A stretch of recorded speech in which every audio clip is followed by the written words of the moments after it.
Study ranks Jamaica second highest in human flight and brain drain in the world. The severity of the migration of talent from Jamaica in search of opportunities overseas has been highlighted by the island's second place ranking on a new human flight and brain drain index. And let's not forget that Montego Bay's Deputy Mayor Richard Vernon was dragged all of last week for calling expats cowards. I mean, them literally tongue up on this man like cursing now. When I saw that story 2 weeks ago, I said this: I wish to never migrate. I wish to die here because this, the land of my birth, Jamaica, is my heartland.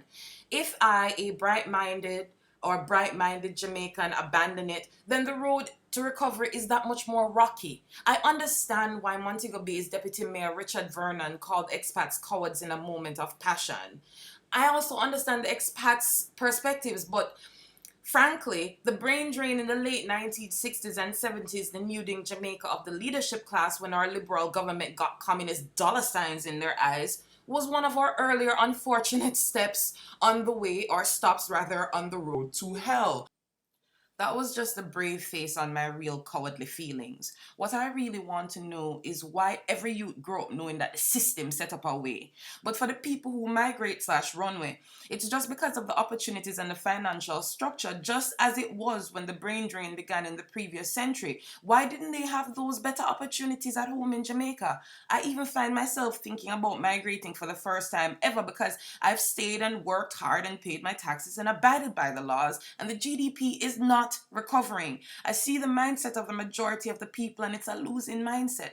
Mr. Mack has to talk himself hoarse over grown adults dropping trash on the roadside. Are you serious? And I just feel like this stifling hopelessness where I'm exhausted to even talk about new ideas for success because nothing has ever worked and I'm starting to feel like nothing ever will. Not here anyway.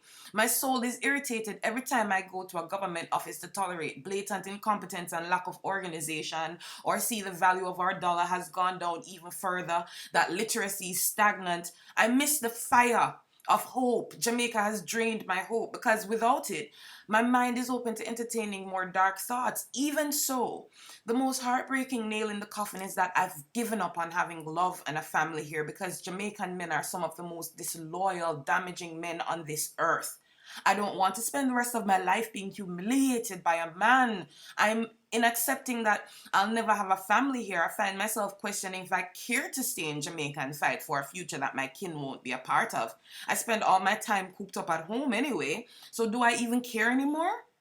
My goddaughter started busting breasts, and my knee jerk reaction was to be scared for her. Then I remembered, and both her mom and I, her mom is the one in the braids you're seeing to the right of me, shared the relief that she's in Iceland, not Jamaica. It doesn't sound good, but more than a few people are probably nodding. Why stay for that? Jamaica just makes some of us feel so defeated that we decide to throw in the towel. Just thinking about all that makes me want to pack my bags and enter an arranged marriage with a first worlder. I wanted to study at Oxford when I was younger. It was my dream, but my dad said, "You'll go where many have gone before you and you'll do well." That was in reference to UA. I could cry, literally recalling that conversation, because maybe I should have fought harder and worn him down. Maybe I wouldn't feel so hopeless about the future now. Is it worth staying and fighting for Jamaica's future when I have to give up on my future to do it? The truth is, I should have left when I was younger and had the energy. I'm always tired now, and I don't have the extra time to do anything out of the ordinary because I'm mentally exhausted.